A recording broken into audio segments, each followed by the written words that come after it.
Hello everyone, welcome back in my YouTube channel Anka education hub और मैं हूं पूनम कौशिक। तो आज हम लोग जो समझने वाले हैं वो हिंदी में एक कॉमन लेकिन बहुत इंपॉर्टेंट टॉपिक है जो कि हमारे सीटेट और यूपी टेट की दृष्टि से बहुत ज्यादा इंपॉर्टेंट है। और इस टॉपिक से हर बार 4-5 क्वेश्चंस बनते हैं, यानी कि मान के चलिए कि आज की क्लास लेने के बाद आपके 6 नंबर तो कहीं भी गए नहीं है। ठीक है, तो आज जो हमारा टॉपिक रहने वाला है हिंदी ग्रामर में, उसका नाम है अनेकार्थी शब्द। अनेकार्थी शब्द एक कॉमन सा टॉपिक है जो कि हर बच्चे को पता होता है, लेकिन पता होने के बाद भी बच्चे इसमें कंफ्यूज लगातार होते हैं और अपने प्रश्नों को लगातार ही गलत करते हैं। ठीक है, रेयरली ऐसा होता है कि बच्चों के जो डाउट्स होते हैं वो क्लियर होते हैं। तो आज उन्हीं डाउट्स को लेकर के हम बात करने वाले हैं। अगर आपने अभी तक मेरे चैनल को सब्सक्राइब नहीं किया है तो प्लीज सब्सक्राइब माय चैनल और बेल आइकन दबाना बिल्कुल ना भूलें, ताकि आने वाली सारी वीडियोस का नोटिफिकेशन भी आपको मिल सके। और आप अपने शिक्षक से जुड़ी हुई कोई भी तैयारी अगर आप कर रहे हैं तो उसमें आपको इसकी हेल्प जरूर मिलेगी। चलिए, अनेकार्थी शब्द। अनेकार्थी शब्द की सबसे पहले हम परिभाषा देखेंगे और अनेकार्थी शब्द किन शब्दों के लिए प्रयोग किया जाता है वो भी हम देखेंगे। ठीक है, तो अगर हम इसकी परिभाषा की बात करें तो वे शब्द जो श्लेष यानी कि श्लेष अलंकार, वे शब्द जो श्लेष के कारण एक से अधिक अर्थों का बोध कराते हैं। ऐसे शब्द, जो एक शब्द लिख दिया मानो राजा, अब उस एक राजा शब्द के बहुत सारे अर्थ प्रकट हुए। खास तौर पर अलंकारों में जब हम काव्य की शोभा बढ़ाने का काम करते हैं तो कह रहे हैं कि वे शब्द जो श्लेष के कारण एक से अधिक अर्थों का बोध कराते हैं अनेकार्थी शब्द कहलाते हैं।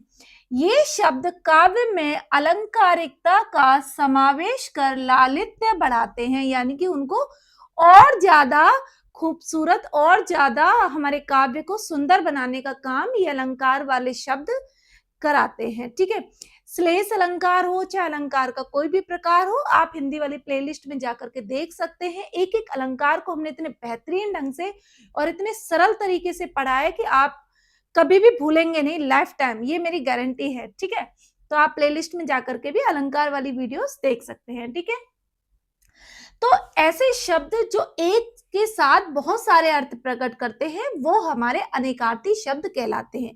एक चीज और, जो शब्दों को जब हम अर्थ के आधार पर बांटते हैं तो 3 प्रकार के बांटे गए हैं: विलोम शब्द, पर्यायवाची शब्द और आखिरी है हमारा अनेकार्थी शब्द।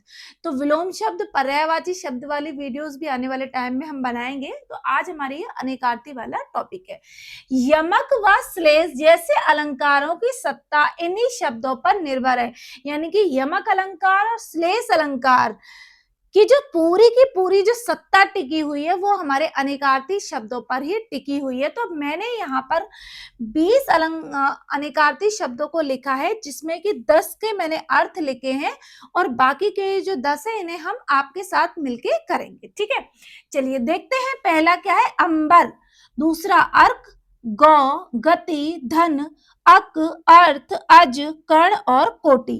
अब अगर हम इनके अर्थों की बात करें तो देखो, अंबर, अंबर से हमें पता चल रहा है आकाश, लेकिन अंबर का एक अलग अर्थ क्या होता है? वस्त्र भी होता है।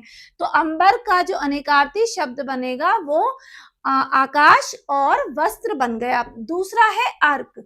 अर्क की बात करें तो सूर्य, आग और रस, ये इसके अर्थ हैं। फिर है गौ।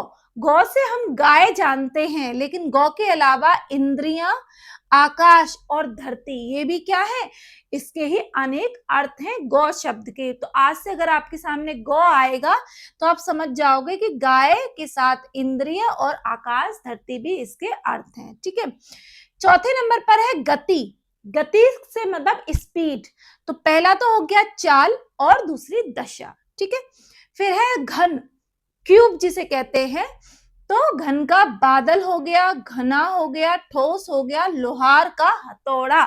लोहार का जो हथौड़ा होता है उसको भी घन कहते हैं। भाई इस पे आप जब घरों में काम चलता है तो आपने देखा होगा पुराने जमाने के जो लोग थे उनके शब्द कैसे थे? भाई मिस्त्री साहब यहाँ पर आपको घन चलाना है, यानी कि आपको हथौड़ा चलाना है। ठीक है, 7वें नंबर पर है बच्चों अर्थ। अर्थ का मतलब है धन, हम समझ गए।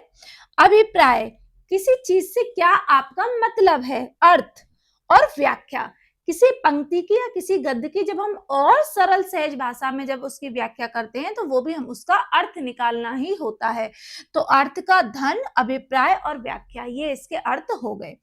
8वें नंबर पर आता है अज। अज का एक शब्द हुआ बकरा, दूसरा शब्द हुआ ब्रह्मा, तीसरा हुआ दशरथ के पिता। यानी कि जो भगवान श्री राम के जो पिताजी थे दशरथ जी, उनके पिताजी का नाम क्या था? अज। तो यहाँ आपको आज एक नया शब्द और जानने को मिला कि भगवान श्री राम के पिताजी, इनका नाम दशरथ, उनके पिताजी का क्या नाम था? तो उनके पिताजी का नाम अज था। ठीक है। फिर है कर्ण। कर्ण का मतलब एक कान भी हो सकता है और कुंती का पुत्र कर्ण भी हो सकता है और सूर्य पुत्र कर्ण भी हो सकता है। ठीक है, तो दो अर्थ हो गए, कान, कुंती, पुत्र, कर्ण। फिर है 10वें नंबर पर कोटि। कोटि यानी कि श्रेणियां हम कह सकते हैं। कोटि में धनुष का सिरा, जो धनुष का जो सिरा होता है ऊपर वाला जो मुड़ा हुआ होता है, उसको भी हम कोटि कहते हैं। और एक कोटि का मतलब विभिन्न प्रकार की श्रेणियों में जो शब्दों को हम बांटते हैं वो भी हमारा कोटि कहलाता है। अब हम यहाँ पे और 10 शब्द हैं, इनको हम आपके साथ करने वाले हैं, जैसे ताल, तिलक, तेज, जेठ, चीर, दाम, नगीना, नीलकंठ, कटाक्ष और खग। और एक चीज, ये इतने मोस्ट इंपोर्टेंट वर्ड है, अनेकार्थी शब्द जो हर बार एग्जाम में पूछे जा रहे हैं, तो मैंने कोशिश करी है कि जो ज्यादा जरूरी है उनको ही यहाँ पर लाया जाए। ठीक है। ताल का मतलब क्या है? एक तो संगीत की ताल होती है, संगीत की ताल। ठीक है। और दूसरा ताल से क्या मतलब होगा? तालाब। क्या अर्थ होगा? तालाब। ठीक है। फिर है तिलक। तिलक का मतलब एक तो आप समझ गए, जो हम मस्तक पर तिलक करते हैं, मस्तक पर तिलक। और क्या अर्थ होगा इसका तिलक का? मुझे बताइए, मुझे याद नहीं आ रहा है इसका क्या होगा, आप बताइए। ठीक है। फिर है तेज। तेज का मतलब एक तो हो गया हमारा चतुर, चतुर, और एक तेज का मतलब हो गया रोशनी या प्रकाश झलक रहा है। ठीक है। फिर है जेठ। जेठ का मतलब एक तो जो ज्येष्ठ मास, जो हमारे हिंदी भाषा के जो महीने होते हैं, जो अभी ज्येष्ठ मास चल रहा है, तो एक तो हो गया ये ज्येष्ठ मास का महीना। ठीक है। और दूसरा जेठ क्या हुआ? किसी नारी के पति का भाई, पति का बड़ा भाई, उसको क्या कहते हैं? जेठ कहते हैं, बड़ा भाई। ठीक है। चीर। चीर का मतलब क्या हुआ? एक तो कपड़ा हो गया या वस्त्र हो गया, और एक चीर का मतलब होता है, गांव के लोग आपने देखा होगा, किसी लकड़ी को या किसी चीज को काटते तो बोलते भाई इसको बीच में से चीर दे, यानी कि उसको काटना, बीच में से काटना। ठीक है। दाम। दाम का मतलब मूल्य हो सकता है और कोई चीज का द्रव्य हो सकता है। ठीक है। नेक्स्ट है नगीना। नगीना में नग हो सकता है और आपका मूल्य भी हो सकता है। ठीक है। नीलकंठ, एक तो पक्षी होता है नीलकंठ नाम का, और एक महादेव जी का नाम है, भोले बाबा का नाम है नीलकंठ। उनका कंठ नीला पड़ा हुआ है। कंठ नीला क्यों पड़ा हुआ है? कि जब असुरों में और देवताओं में झगड़े हुए तो उन्होंने सोचा चलो जब हम दही को मथते हैं तो भी कुछ निकलता है, चलो समुद्र को मथा जाए। तो नाग थे, वासुकी नाग थे, एक तरफ राक्षस एक तरफ देवतागण। जब दोनों जब समुद्र का मंथन चल रहा था तो जो पहली चीज निकल के आई थी वो जहर का कलश निकला था। तो पूरी दुनिया में त्राहिमाम मच गया, तीनों लोकों में। तो भगवान शिव ने उस जहर के कलश को पिया और वो जहर जो था उनके कंठ में आकर के रुक गया और इसीलिए उनका कंठ नीला पड़ गया। तो उनको हम नीलकंठ महादेव के नाम से भी जानते हैं। तो महादेव जी का नाम। ठीक है। नेक्स्ट है कटाक्ष। कटाक्ष होता है एक तो किसी पर व्यंग कसना। ठीक है। खास तौर पर घरों में देखा जाए, फ्रेंड सर्कल में देखा जाए, ऑफिस में देखा जाए, आपस में सब एक दूसरे पर व्यंग कसते रहते हैं। और दूसरा कटाक्ष का मतलब है किसी की टेढ़ी चितवन हो, टेढ़ी चितवन, चितवन चितवन, और टेढ़ी चितवन किसकी है इस दुनिया में? कान्हा जी की। वही हमेशा सबको टेढ़ी चितवन से देखते हैं और सबको मोह लेते हैं। ठीक है, लास्ट है हमारा खग। खग जो होता है बच्चों, एक तो होता है वो पक्षी, एक होता है पक्षी खग, और दूसरा होता है कोई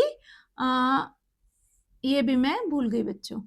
ठीक है, ये भी मैं भूल गई, तो ये भी आप मुझे बताएंगे। एक तिलक का क्या अर्थ और एक खग, इन दोनों का क्या है, ये आप मुझे कमेंट बॉक्स में कमेंट करके बताएंगे कि इसका क्या मतलब होता है। तो आज हमने यहाँ पे अनेकार्थी शब्दों को देख लिया, कुछ जरूरी 20 हमने इनको देख लिया है। इसके बाद हमें टाइम मिलेगा थोड़ा सा, तो कोशिश करूंगी कि 10-15 और जो अनेकार्थी शब्द हैं इंपॉर्टेंट, उनको भी यहाँ पे सॉल्व कराया जाए। तो वीडियो कैसी लगी मुझे कमेंट करके जरूर बताना। तो चलिए मिलते हैं फिर से एक नई क्लास में एक नए टॉपिक के साथ, तब तक बने रहिए हमारे साथ। Bye bye, Radhe Radhe.